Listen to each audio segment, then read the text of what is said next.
sphere of human identity and oppression can be placed with all of its complexities into an even bigger intersectional model. And this intersectional model considers the relationship between human exploitation, environmental exploitation, and non-human animal exploitation. The thing that ties all these forms of exploitation together generally is the profit. These are all forms of exploitation that are part of a bigger system of economic-driven exploitation. Now, I want to clarify that I'm not making an argument here that the exploitation of animals is equal to the exploitation or immediacy, the immediacy of the exploitation of humans. Now, I think that's a philosophical debate for another day and another time. And also, comparing exploitations isn't very productive, as Audre Lorde taught us.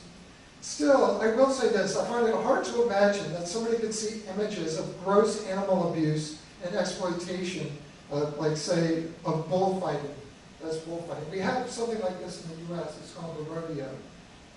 Bullfighting, say, or animal testing. This photo comes from University of Wisconsin-Madison, that bastion of liberalism. And not see it as part of a larger cycle of violence, as part of the same culture of viciousness that includes medical testing on humans, like the venereal disease research that the U.S. performed on unwitting Guatemalans in the 1940s, as well as other forms of oppression. And, you know, give animals their credit, even some animals know how to protest. Might take a second.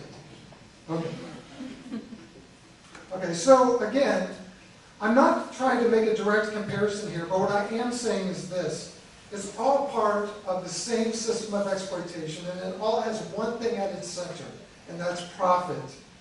A majority of corporations and industries will do anything to make a profit. They will torture animals just so they will entertain humans.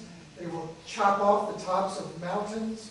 They will use child labor and then claim that a portion of their proceeds go to children's causes. They will literally kill people, or at least create the conditions to ensure people's deaths. The underlying issue is the violence, the exploitation. And I believe condoning any of it by purchasing products from these companies or industries is, at least implicitly, like condoning all of it. Now, if I'm going to claim that I'm for justice, that I'm for an end to oppression, and I put my trivial needs ahead of the vital needs of people or of any living creature, that makes me a hypocrite. And this is something I do over and over and over. So you'll see as I talk through my examples that I look at these intersections, I consider all of these forms of exploitation. I put human exploitation at the center of the conversation, but I just don't see an honest way of talking through this without pointing to animal and environmental exploitation, which, by the way, as we'll see, also contributes to the exploitation of the most disenfranchised humans. So this is my second concept, which is the concept of macroaggressions. How many of you are familiar with the term microaggression? Anyone familiar with that? Okay. So this term sort of became part of the racial justice lexicon about 10 years or so ago. A person who really comes from the counseling and psychology disciplines named Darrell Wayne Sue might be best known for writing about microaggressions and defining them, as you see up here, as brief, or up there, as brief and commonplace daily verbal, behavioral, or environmental indignities, whether intentional or unintentional, that communicate hostile, derogatory, or negative racial slights and insults toward people of color. Now, I know that this term itself is kind of a contested term, and sometimes some people see it as kind of a distraction from talking about bigger systems of racial injustice. But I think that we all recognize that the things that Darrell Wayne Sue describes up here, we would all recognize that as oppressive or discriminatory, wouldn't we? Wouldn't you look at that and say, yeah, that looks like discrimination to me?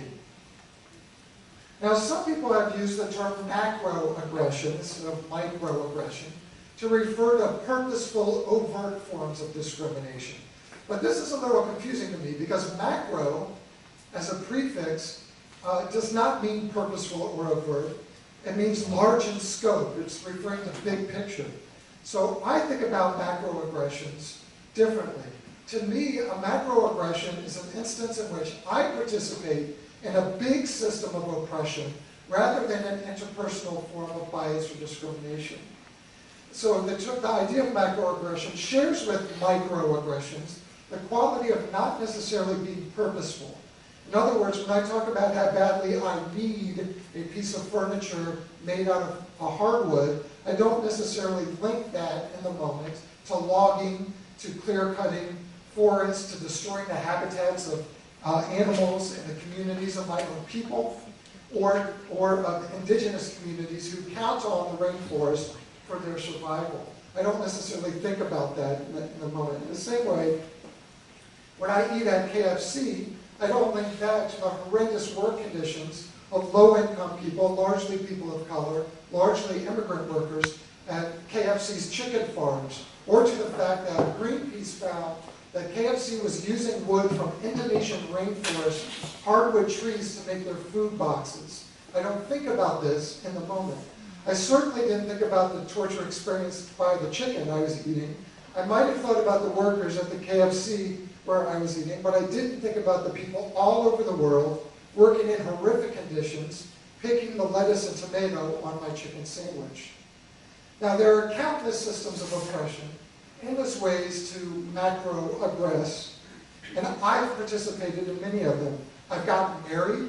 A lot of people, because of heterosexism and homophobia, would argue that that in and of itself can be to some people a macro-aggressive system.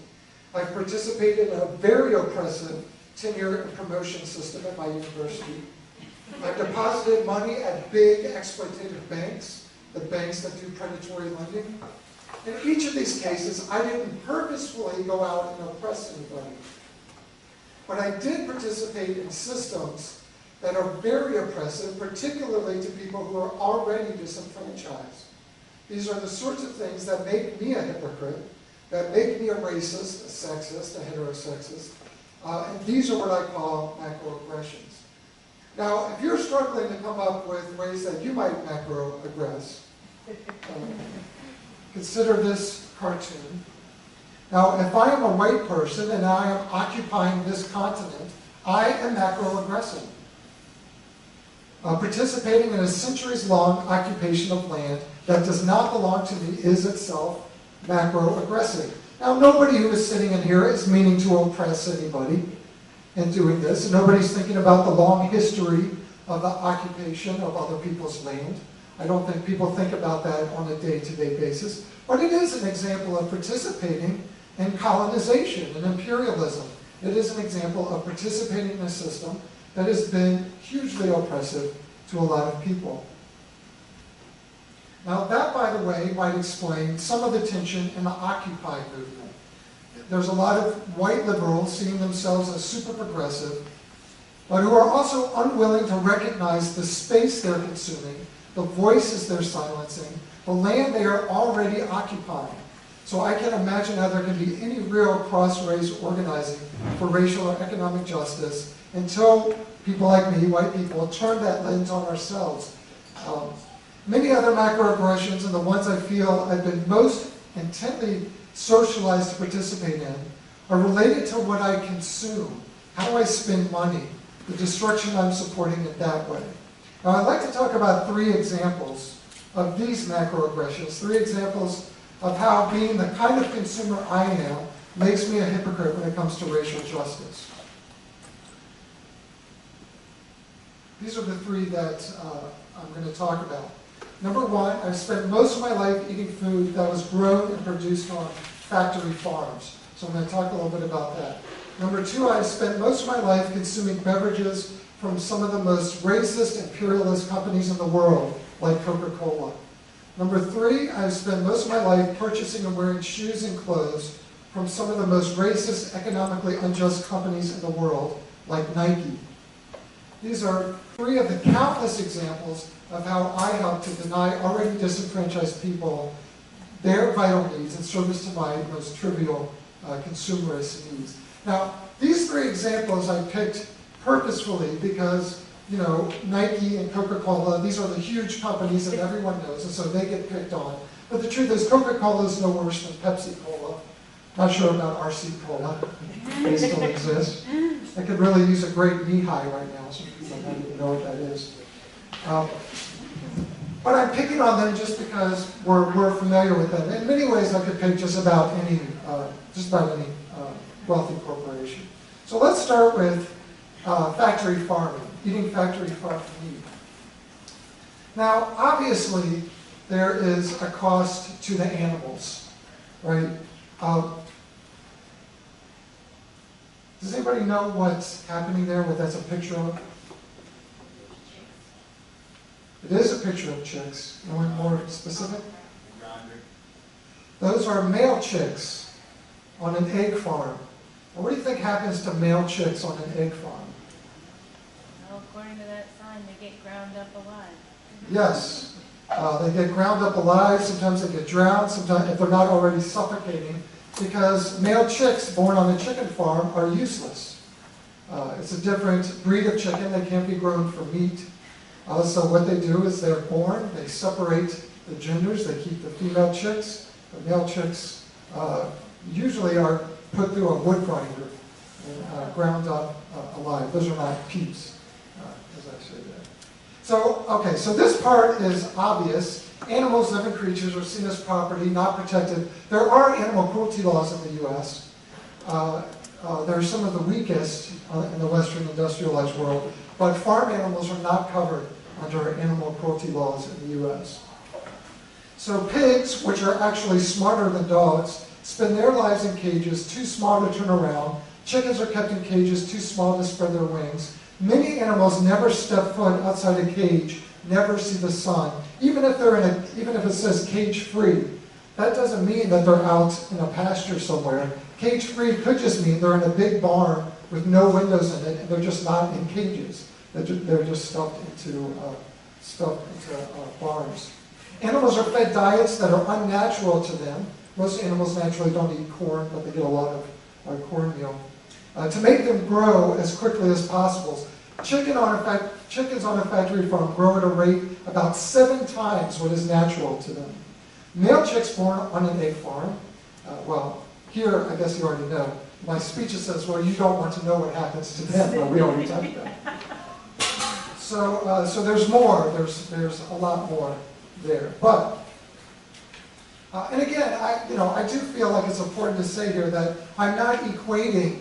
I'm not trying to do the oppression Olympics here, or trying to equate this violence with racism or violence against human. But I am saying that it's part of the same system of violence. And it's carried out for the same reason. They are put through wood chipper because nobody wants to pay for them to have an actual life, so we kill them, basically at birth.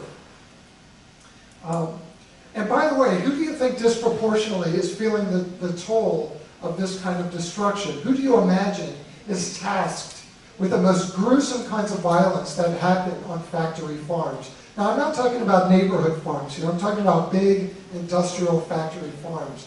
I'll give you a hint. It's not wealthy white people doing that stuff. So given that, I do have to say that violence to animals, to living creatures with a consciousness, ought to be enough, really, I think, for people to stop eating factory farm meat if they can afford to do so. It ought to be enough for those of us with any sense of justice to say, that's a system I don't want to support. But, of course, I'm a hypocrite. I became a vegan just a couple years ago, at the age of 38. I spent most of my life eating meat at every meal. Something almost nobody in the world did just a few generations ago. Now think about that. How many of you eat meat with almost every meal? Raise your hand. Okay, many of you. Now, if you go back just a couple of generations, nobody, even wealthy families, didn't eat meat at every meal. Nobody did that. That need that people perceive is an invention of meat industries. That's an invention of meat industries.